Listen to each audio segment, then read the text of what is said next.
Good morning, Indira. Hi, how are you? I'm good. How are you?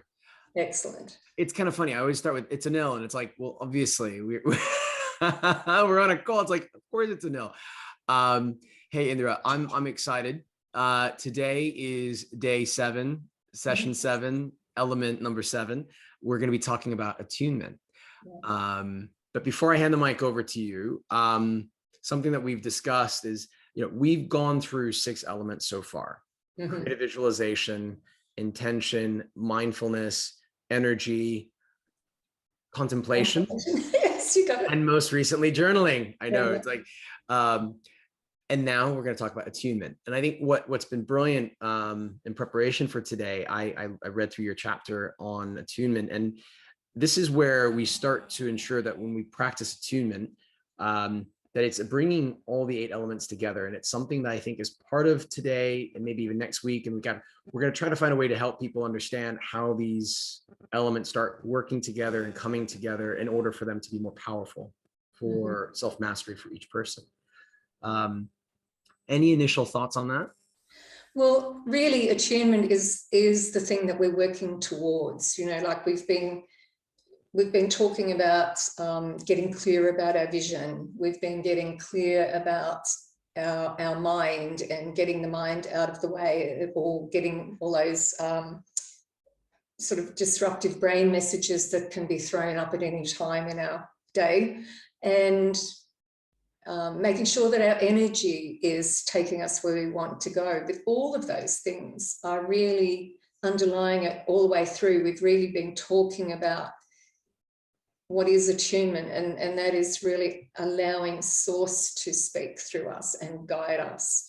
So the visualization isn't only about what do I think that I want, but is what is my heart telling me what I want? What is source showing me is possible, and how to access something that is potentially beyond our own imagining and beyond what we can currently think, the limited capacity of our mind in that sense.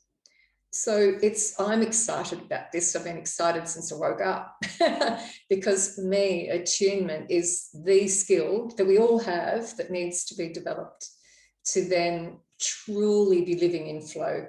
That's really the great gift of it. It's interesting because we use the term white belt and black belt. White belt is probably, folks that are listening to this who are brand new to some of these ideas that you're sharing. I consider you a triple black belt because it's something that you've been doing that you truly believe and understand. And a long time. Sorry? A long time. Exactly. And that's the thing, but you've said to me, like, Anil, it's all about practice. You can start at any time and then you master it with practice, as anything. And I've kind of always said, hey, with a bit of caution, like, let's make sure that we make this digestible for the white belts. And you've been very kind in that sense in terms of like how we balance, how we go into certain areas of these topics. I feel like today I kind of want to just say, hey, let's see where it goes. And in fact, midway through, you're actually going to lead an attunement practice with me. So, I'm keen for, and I'll make sure in the notes I tell folks where that starts so they're aware. But the reason why I mentioned that is I feel like we live in this world, and it's the quote unquote real world. And I think we sometimes see energy and spirituality and those various is like, let's say, of another world. And in reality, I feel like that's actually the real world. And this world that we've created around us is actually quote unquote fake. It's man-made, it's humankind made. It's what we've built around us. So that's why I would encourage folks, you don't have to do, even I've not gone as far as yourself, Indira, maybe even as Fred and others, to really delve into some of these topics and understand it further. But I don't think people should be afraid of it. I think it's something that it's something that can be embraced as people go through their life, their own journey, and find their own source. Absolutely. And it is, for me, in my own belief system, this is who we all are, regardless of any other belief systems that we choose to live. This is the core of our humanity and really who we are beyond being a human being. And this is where, depending on what you do want to believe, is I believe that we're divine, that there's a divine self living an earthly life. So my journey, though, has always been, I am so curious about that. I want to know. I want to know about life and how all of this works. And the other thing I want to say too is that it's actually not about time. When I say I've been doing this a long time, that's really to say I know what I'm talking about. But at the same time, someone can come into these practices and that skill is already sitting there and they just go boom, and it all opens up, and it's got nothing to do with time. So, you know, and I think Fred, who we've spoken to, Fred Samantha, he's one of those people, you know, a few times meditating and bang, it's all there. So this is why I say our own spiritual development, our inner development isn't linear. It's not time bound. Love that. No, that's true. And I think, you know, but I think it's, the more you're receptive to it, the more you're open to it. And an example that you even gave me when it comes to attunement, because I said to you, I was like, this is one I'm a bit funny about, because it's like, is it tuning in? Is it, and you said, you gave me the example of the radio. So maybe you just want to share that example of the radio as part of helping people understand attunement. Attunement is really tuning in. So if you think about tuning into a frequency, then we know that if we're tuning into a radio station and it's a bit off, it's going to be very broken up and jagged and sound dreadful. But when we get right on frequency, it's perfect. There's no interference with the communication. And attunement is the same thing. So all the things we have been doing so far with our journaling and our mindfulness and contemplation, even visualizing, has been to clear the path and get us tuning in a finer way so we can be right on the dial. And then we're living with a very open channel, if you like, an open way of communicating with what Source is trying to bring to us. Because also remember, in other podcasts we've talked about, Source wants the best for us. We're the ones that get in the way. So it's about really trusting whatever you're receiving is for the best. And yes, we've got to work out how to apply it, and does it feel right, and does it sit right? We've still got to do all of that checking in. But ultimately it is about, there is so much more. And we know that there are things that just arrive and we wonder where that came from. People who show up and think, oh, the answer to my prayers right now. Well, they are actually. And something was going on beyond us. So this is when it gets into a bit more of the mystical, if you like, that I really believe and know and trust through so many things that happened to me. And I'll share some examples, is that there is someone looking out for us. There's something, another plan going on. So attunement is getting in flow with that. And we can move faster, but we can move more easily, easefully. It takes the hard work out of life. You know, there's one of the first passages in your chapter is, learn how to attune to the wise leader within. Deepen your trust in your intuitive skills and your ability to sense the state of your team. Bring harmony to your collective actions. And I think that harmony, if anyone like Googles the definition, which I did, of attune or attunement, it's harmony. Oh, wow. And, yeah, and so it's beautiful. And that's what I'm saying. Like I think what's, you know, harmonious, it's just a great word. I don't think we use harmony as much anymore. But like, you know, you think about balance, but really I think it's more about creating harmony.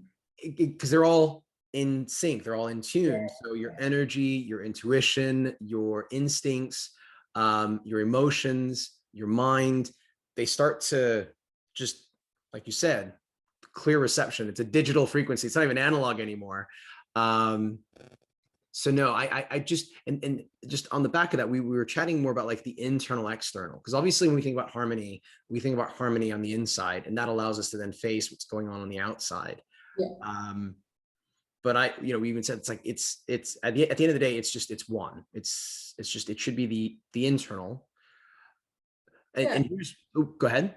No. Well, I was just going to say, you said earlier that it's also about, you know, the inner world is really the real world, and what's been created on the outside is just what we've all kind of got together on and created. And half the time, probably 99% of the time, we are living with someone else's creations, someone else's visions that were made real. Mm-hmm. And so we've got to question, is that all right?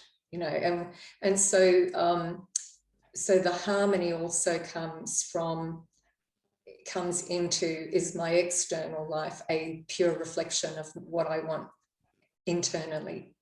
Yes. So is the harmony I'm feeling within me being expressed as harmony in my external life? Exactly. And maybe share a bit more on that, because I think this is where maybe people want to understand or need to understand how this practice works. And I'm just going to hand the mic back to you, because I just feel like there's so much here, and I'm like, where do we even start? So ask me a different question about how this practice works, because I'm not quite sure where to go. No, that's a huge question. No, I think so.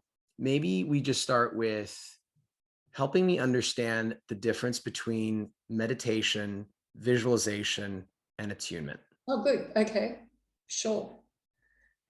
Meditation is when we are totally connected to our inner source, and that can be an experience of coming out of meditation having no recollection of where we were, but we weren't asleep. And we could talk about brainwaves and frequencies as well with this, actually. And so it can be being very conscious, but somehow the mind is given up and you're just aware. And that's often the state I'm in when I'm in meditation. Mm-hmm. And also I had to learn how to be in that state, in a calmer, centered, still state, connected to that higher frequency, actually, and live that. Be aware and be very conscious while I was doing that. Learn how to bring that out into my everyday.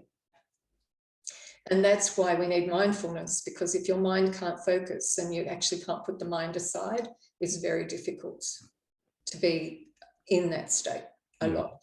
Mm-hmm. And ultimately, that is, I believe, the state of realization, the state of enlightenment, that people who are enlightened are simply living in that state all the time. They're just a pure conduit for consciousness flowing through them, but they're very conscious and still making life work for them. So then we've got creative visualization, is getting calm, getting clearer, thinking about what we want, what are our values telling us, what's our intention, what's that spark that we were aware of, what's that thought, that vision, image that came to us, or a feeling that's, oh, I'd like to make that real for me. It's a desire, right? So creative visualization is like taking the desire into, oh, what would that look like? What might that be in reality, as in the external reality? And at the same time, when we talk about the inner work, that creative visualization, when we're really lined up with source, is coming from source. So the litmus test for this is, does it feel good? If it feels good, and I don't mean feels great when you have a sugar rush or infatuated with somebody, but a deep, steady, blissful knowing, this feels good, this feels beneficial, this feels wholesome, this feels right, whatever that feels like. If it's that, it's source. Tell me, when we think about source, oh, go ahead. Oh. I was going to say, it's about feeling good and living a life where you feel good. And that's going back to source and going back to feeling good. And what you said earlier, it's about kind of getting out of your way. It's ironic. It's almost like we block source, like we block our inner guide. It's like Absolutely. whether it's, again, this world that we live in that kind of, distracts us or tempts us or makes us feel like we need to, I don't know, that takes us out of the frequency we need to be in. And it's funny because I think I go back to the radio example. An analog, you're turning the dial to find it, and you eventually find it. With a digital radio, you have a preset, so you hit a button and hopefully you just jump straight to it. But what I feel is what will affect both is, and this is not meant to shift to the external piece yet, but we can imagine if I'm in a car with a digital or analog radio and I'm in a different environment, and suddenly like that, the reception isn't that great. Something's out of tune. So I'm not able to switch to that frequency. Something externally is affecting it. Yeah. So maybe just we can discuss a little bit more about how does the external affect our attunement or our ability to be attuned. Well, what makes it really hard work for me is other people. Okay, there we go. If you think about the work environment, there's a lot of people operating very different frequencies with their own brains, with their own brain waves, with their levels of thinking. They below the line and not even neutrality, they're in negativity all the time. The people putting the brakes on and others trying to race forward. And the test for me always is to come back to my own intention, my own values. What is it I really want for this situation? Not only for me. And I am big on harmony. I have to say it's one of those things. I don't do well when relationships aren't harmonious. It's important to me. And I know how effective we can be when we're in really harmonious relationships. We just get on with it together. So I think the external world, families are the same. You know, everybody's got their own idea about how things should be. They've got their own visions. They've got their own purpose in life. So it's that incredible dance between being the individual, the unique individual that you really are, with your own life purpose. You're here to do something, and with people that you're meant to be helping and receiving in return the abundance you deserve. That's what we're here to do. And when we get that lined up, we're in flow. Love that. When we're not, and we perceive that others are in the way, well, they really are in the way, then it becomes even more important to attune, because then I start asking for help. I start asking for clarity. What is it that I can't see? I use the contemplation exercise. If my attunement's a bit off, then I can get into, okay, I need to write about this. I will journal now. And then I'm attuning. It helps me to come back to the right frequency. And as we said, heart speaks through hand onto paper. You're lined up with it again. So it's kind of a constant learning, inwardly and outwardly, to trust that this is the right thing right now. And I think if we've got the best of intentions, and that is our intention, I'm doing this not just to get my own way. I mean, when I was listening to a couple of minutes back, I was thinking, this is about control. People want to be in control. So again, you're not going to like this work if you're a control freak, because actually something else is using you, and you are going into conscious cooperation with that. And if you want to, and yes, there's an element of control in it. However, you're being a conduit for creation, for creativity, and you don't know what that is. So Oprah is a really great example when she says, if it didn't feel right, or she just did not know what to do, she would just stop. She wouldn't take any steps until she knew what the right thing was. And she also said, I remember one time in one of her many interviews, was that her life was way beyond anything she could have ever imagined for herself. Way beyond anything that she ever imagined. So why is that? How does that happen? Right. So, but she was prepared to go into cooperation with something that was wanting to bring her even greater things than she could even wish for herself. You know, I was having a conversation yesterday with someone, and he's someone I hope to bring into the podcast soon. And I think you guys would get on like a house on fire. So we were chatting yesterday about internal, external. And I love how you bring up the example of Oprah, because, you know, I'm sure there are people who are like Oprah who've, based on their external circumstances, turned out the way they did or turned out differently. And he and I were chatting. He loves analogies, and he gave me the analogy of the potato and the egg. Okay. And he's like, if you put an egg or a potato into a pot of hot water and boil it, it's the same external influence, but with two different outcomes. The egg will harden and the potato softens. Wow. Okay. Yes. Right. And so again, it's whatever it, you know, that property chooses to take on based on that external influence, that external effect. And again, that resonates with me, because I'm just kind of like, you know, if you're someone who is able to be at one with yourself, and I go back to my expression, know you to be you, if you're at the right frequency with yourself internally, at harmony within, when you are amongst many on a Zoom call or live, surrounded by people with different frequencies, you'll find a way to breathe and tune in to the energy that's within and around you, and take the form that you choose to take. Yeah. And I so that's why, like, again, as much as this chapter initially, like, this element kind of threw me off a bit, I was just kind of, the more I thought about it, I'm like, wow, like, actually, Indira, you're right.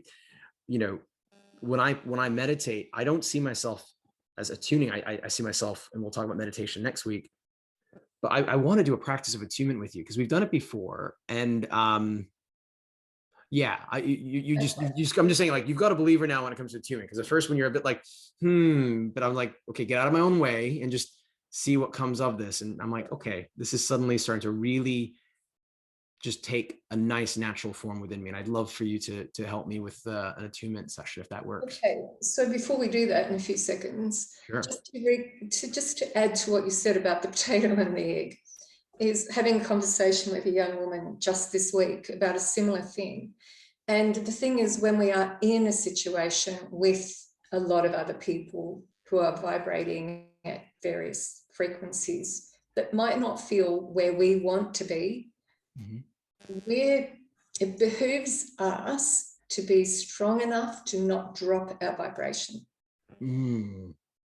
Yes. So, because if we do that, and what they are trying to do, and this does happen too, is if they can't handle, and I don't mean this in an arrogant way, but if you are choosing to be at a happier, more expansive, more optimistic, more full of possibilities kind of vibration, which is a higher frequency, and they aren't, and they're not comfortable, they will try to pull you down to theirs, and even lower than them if they want to be in control.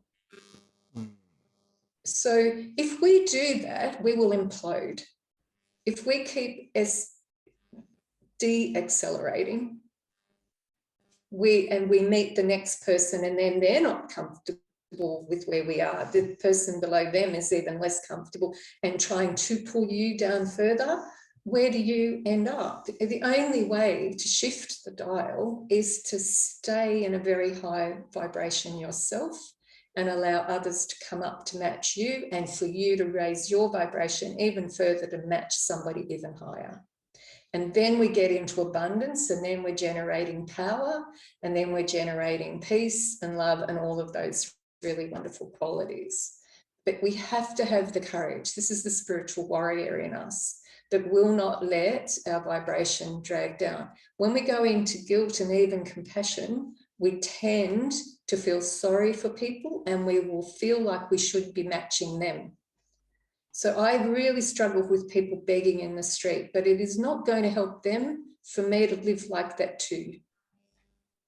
So essentially, attunement really helps us to then attract the best of things for that vibration. And if you want even more, you have to lift your vibration even further to match that, to bring that in. So for me, it's like when I said one day to you, life on the 7th floor. It's like you can ride the lift to the 1st floor and get out, and you can look around. How do they live on the 1st floor? Okay. Go up a few more floors, get out, have a look around. Oh, this is what it's like on the 3rd or 4th floor. But if you get to the 7th floor, and they've got the penthouse view, then what's life like up there? And it's all about what's coming, and we live at that. I so know that my life is an absolute reflection of where I am vibrationally. I see that so frequently, and it's like, whoops, okay, you want better than this, you have to do better yourself. So shall we do it? Do you want to say something before we? I'm blown away.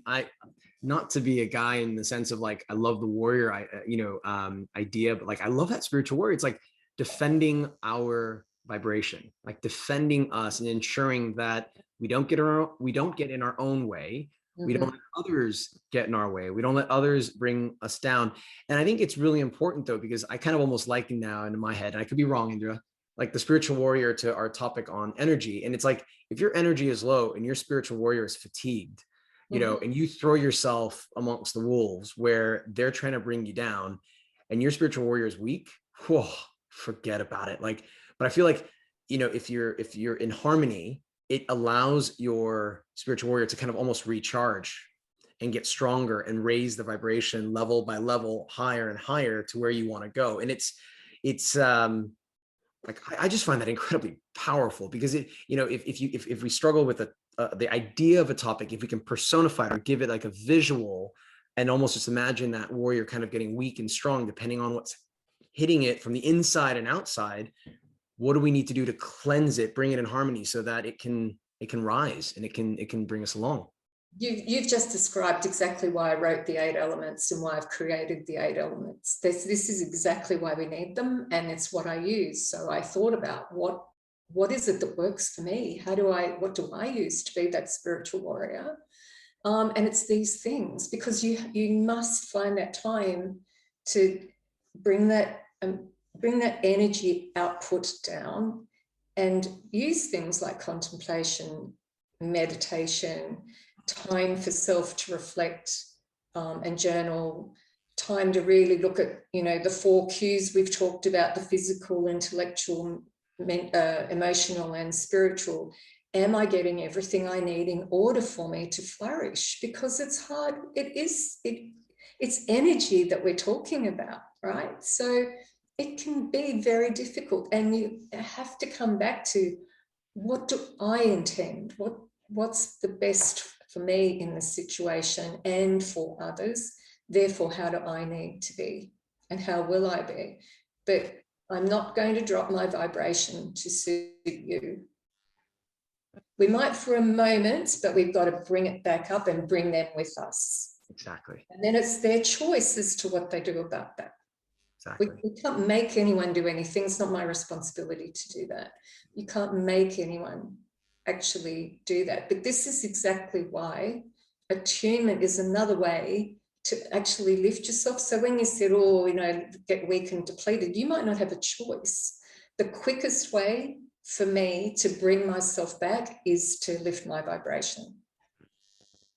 And we are going to get to the practice. I know it's like, I always feel like the one day I was chatting with somebody about leaders and what do leaders do when they succeed and they thrive, but what do they do in a moment of weakness? And we talked about this, I believe, last week. Like, what does Oprah do when she hits a moment of weakness? Like I said, she stops, she pauses. If she doesn't feel something's right, she kind of waits until it's right. And then she keeps moving. And every leader who's been successful or has failed, I'm sure, has their own approach. And so these are elements. I fully agree with you. Like, depending when and how you use them, either in combination or individually, it allows you to bring more self-trust, self-reliance, self-mastery, which is what we need, because it's us, it's ourselves, and the world we choose to live, create, embrace, challenge around us. So I want to talk about that a little bit more as in the external after we've done the attunement, but I'll do it with you. Yeah, let's do it. Okay, so just sitting comfortably and hands in lap. So this is all about no interference. So just allowing yourself to completely relax.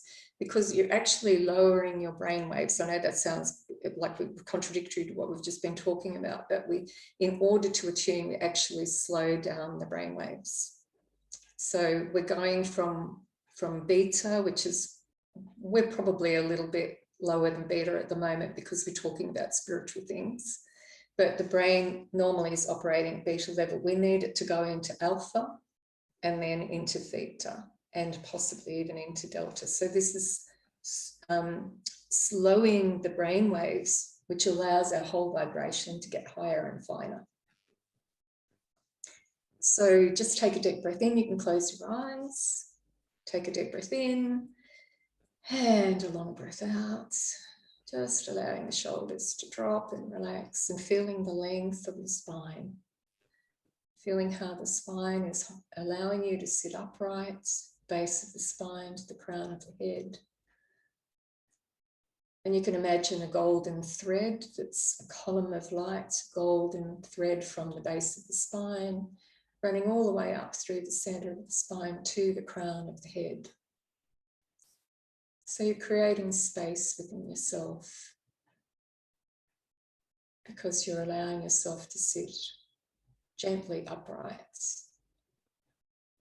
Take another deep breath in and a long breath out. And now just imagine yourself expanding. With each breath in, feel yourself actually expanding. It's like your whole energy field is broadening, widening, getting higher and finer. And as you take deep breaths in and long breaths out, you do know what to do. This is a very, it's something within us. We do know how to do this. So we are being guided in how to do this. So you can allow your whole energy field to be expanding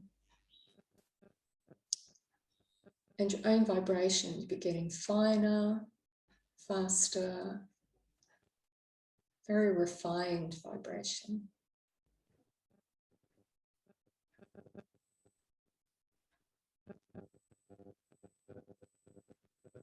And just get to feel what that feels like. What does it feel like when you're in that state, when you're lifting yourself, lifting your vibration?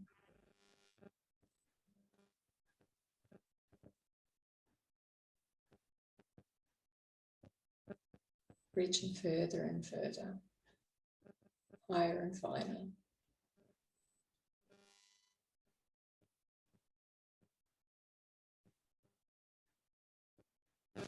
Once you're in that state, if you want to, you can imagine perhaps an orb of light above your head, and that orb of light is shining down in and through you and filling you with its light.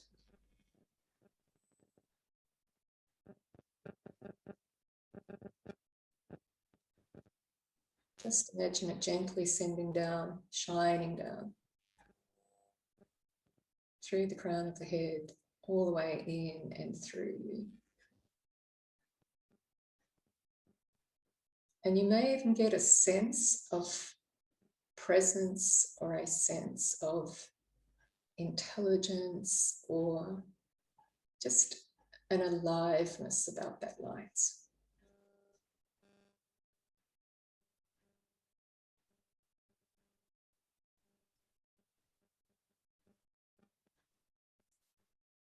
So now take another deep breath in.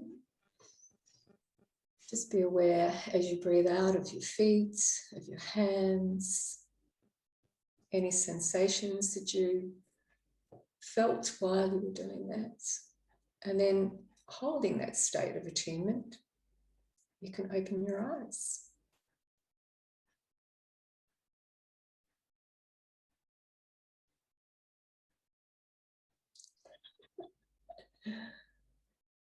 Okay. I'm still here. You're still here. It's a very benign smile. No, it's feel very warm. Mm-hmm. I feel clear. I feel recharged. Great. But I mean, the sensation I feel the most is additional warmth than before I started. Yeah, it's very, very interesting. I often find I can get incredibly hot, actually. It can get very warm doing this. Yeah. It's like our whole energy is reworked, rebalanced, but there's like a release of energy. And I think that's also to do with the frequency, and there's some kind of physical heat that comes with that vibration as well. No, it's interesting because, like, you know, in my mind, when my eyes were closed and I was visualizing the exercise as we were doing it, you know, the light, the orb, the energy kind of contracting and growing, contracting and growing. It was just a brilliant kind of visualization. And it you know, I'm you can probably tell I'm a bit of a superhero warrior nut, but, like, you know, I was just thinking about, like, you know, kind of my body was, you know, like a superhero getting charged up and getting more and more powerful. And I was actually almost hearing sound of, like, the energy kind of contracting and growing, and just kind of like, but again, part of that is probably just, you know, just how I am visualizing that attunement exercise. And yeah, I'm sure it'll be, I'm presuming it'll be different by person in terms of Absolutely. their state. Yeah. Everything that comes to you is right. So No. if there's something about, I feel my eyes get clearer. I feel like I'm seeing differently. As soon I was sort of doing it with you, and my way of seeing, it's like my eyes are more open. Sometimes it feels like I can even get a buzzing in my ears. It's like I'm literally having my hearing reattuned as well. Mm-hmm. So, and ultimately that is what's happening, because we're able to then receive more in the way of, we've talked about how when guidance is coming to us and those insights come, depending on what those inner gifts are and talents are, it can come as a real knowing, just a flood of knowing. It can be words. I will hear a statement, I'll hear, or a word, or I'll get a vision. I'm very visual, so suddenly I'm given a picture of something, and then I need to interpret what that is about. What does that mean? What is that picture I'm seeing? And sometimes really obvious, and other times it won't be. And later on I'll think, oh, is that what that meant? So we receive our that energy has to get interpreted through our senses. So depending on what our sense preferences are and how developed we are, it'll come through in various ways. When you've done this, and we chatted about this briefly earlier, about, so that's, let's say, quote unquote, 1-to-1, or one doing it on their own, himself, herself. Yeah. I know that you've done work with groups to help them find a common frequency to then find not an individual, a single output. So a collective input to find a single output, creating a vision. Yeah. I'm presuming you wouldn't have done an exercise like this with that group, but maybe you can just give us an example of how a leader approached you and actually how you were able to kind of develop this and deliver this with a group. Yeah. Yeah, a great example actually is quite some time ago now, but I was asked to come in 2 days in a row to a retreat that was being held at a beautiful golf course in Australia. And it was with 20 quite high level leaders of a very large construction company. They're a major construction company for bridges, roads in Australia. So, and they were doing their strategic plan for the next 12 years. And so whoever asked me was fairly switched on to even ask me to do it. They had asked around as to who did they know that, you know, could come in and do something like this, and I was referred to them. what we did was we needed to get a vision. We needed to get a sense of what was the right thing to be doing, what would be the best, and work towards that for 12 years. It's a long time. And as I said, there were 20 people who obviously were going to have various ideas about that. So each day we spent half an hour doing a visualization, and we had enough space that they literally lay on the floor. I did do the attunement essentially with them, because it is about lifting their vibration enough, lifting them out of their fatigue, lifting them out of their old ways of thinking, just putting them in a space where possibility can come through. And so they lay on the floor, and I took them through a creative visualization journey that was mostly, at the time, was mostly designed around taking them from where they'd been, all the great things they wanted to take with them, and then being able to cross the bridge to a new way of being. And what would that look like when they arrived on the other side? What would that new reality look like, that new world for them be?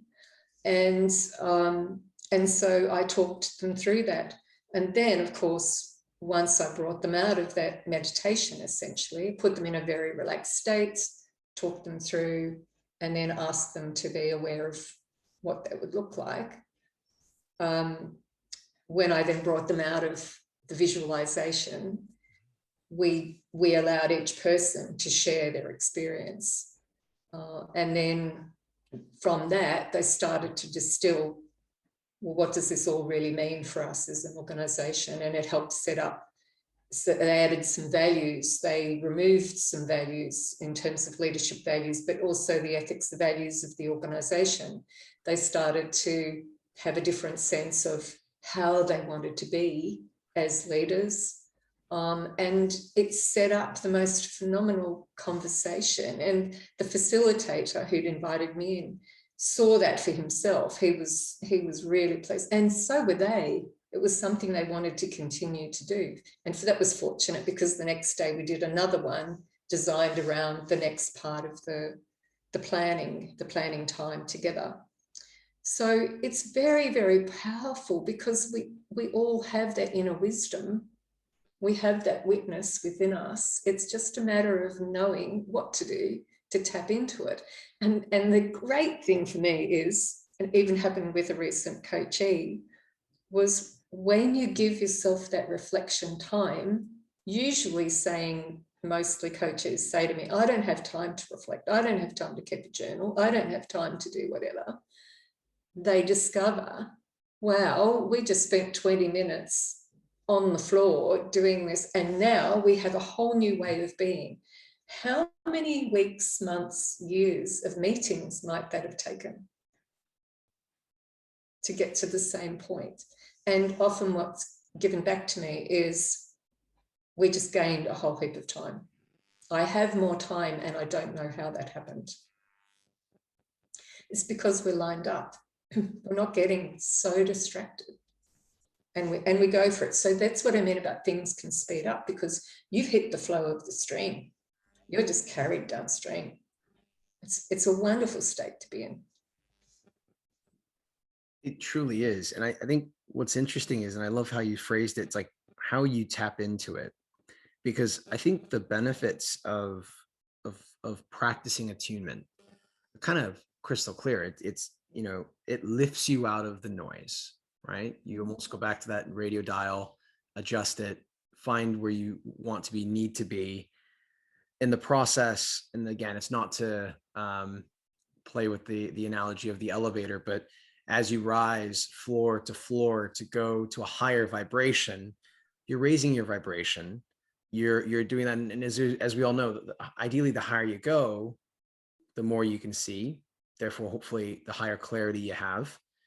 And the more clarity you have, you feel calmer, because you've cut through the noise. You can see what you want to see, what you need to see. You're out of the weeds. So you almost find harmony. And again, it's a matter of, like we talked about, let's just focus on that. I know we say internal, external. It's like, there's just one harmony. It's just, yeah, when we can get the two together, it's just a wonderful life. It's a wonderful way of living. Excuse me. But we've also talked about the RAS. And Yes. when we get into that state, because it's a matching system, Mm-hmm. so it will be matching to our vibration as well. Mm-hmm.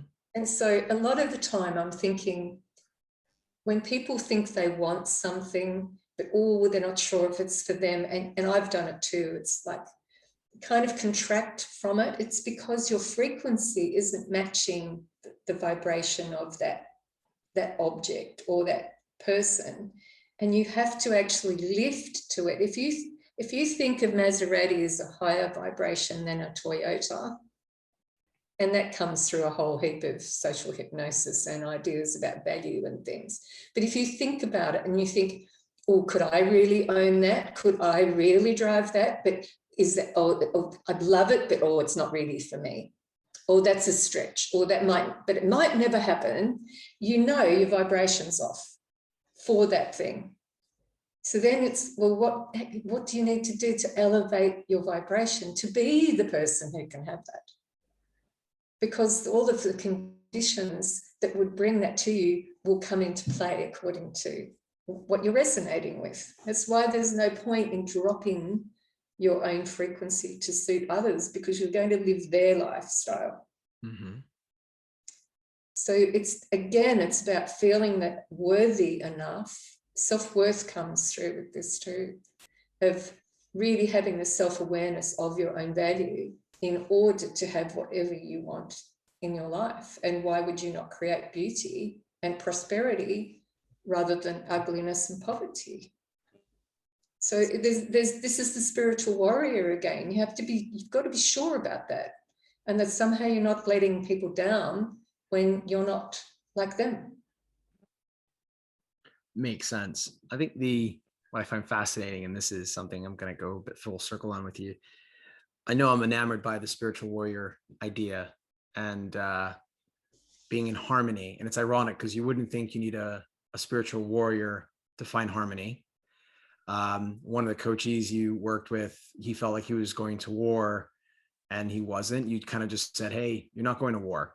You're actually just trying to find peace and calm. So it's interesting how, like, even in my mind, like we almost want like that hero or heroine to kind of sweep in from within us outside and save us from everything that's going on. But in reality, all they're doing is, it's almost like they're just, it's a warrior to enable you to find harmony, and doing it in a nonviolent way. It's just a matter of just allowing you to have clarity to make better choices. So it's and you're not a pushover. You yeah, are not a pushover. There's phenomenal strength in this. yeah. This is the soft and strong. And so when I've seen, especially men in that state, there's no moving them. You've got to get yourself together, actually, because they're not going to cave in to make you feel okay. They stand in their own strength and their truth, and it's phenomenal. It's quite awe-inspiringly scary, because it really shows you, I'm not moving for you in this moment. I can bend, I can take into account, but if it's really about this is my truth, you're immovable. If you think about a sensei, right? If you think about the martial arts and the way they are able to break a board or do phenomenal things with their energy and their movement, their agility, that is all, everything trained into them is stillness. That comes from a place of pure peace and a desire for peace. So, and that's what I love about the martial arts, actually, because there's a philosophy in there and it's mastery. It's absolutely self-mastery. They are not going to be able to be a triple black belt without an incredible amount of discipline, self-discipline. And that includes the mind and following the heart. So making those decisions from the heart. It's interesting how we always come back to a still mind and a wise heart. We do, don't we? We do. It's so lovely. Yeah, Yeah. exactly. And what a lovely way to live Totally. and lead others. Imagine working for a leader like that. No, I agree. I totally agree with that. That's my mission. That's my mission. Wonderful, wonderful, caring, loving leaders who are phenomenally strong, very centered, and able to allow others to be the same. Because going back to that example with the 20 construction leaders, they had to have all of those desires, images taken into account in order to create a cohesive vision that they could all agree to and move on. So you can imagine there was a lot of discussion around that in order for that to be formed. But that was the truths. There were 20 truths to take into account, and they created a phenomenal vision. The outcome of that weekend, those few days, was extremely good for them. And I was really pleased that I was able to be part of that happening. And then they had to go do the rest. So the internal, I helped them with the internal, then they had to create the external. Love it. What are you thinking? No, I'm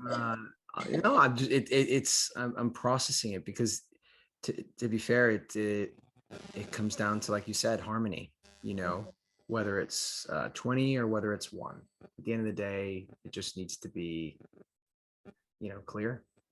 It needs to be kind of get out of your own way, find your frequency, individually or collectively. Don't try to go into... And if you can't be there, if it's not right for you and it is too hard, don't be there. No, I agree. Just don't be there. I agree.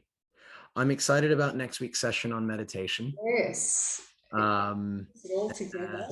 Yeah, bring it all together. Indira, I just want to say thank you again for the attunement practice that we did, for the conversation, and for the ideas. I think, again, it's just, if there's one thing I think I'd like to leave people with is, find your harmony, your instincts, your emotions, your energy.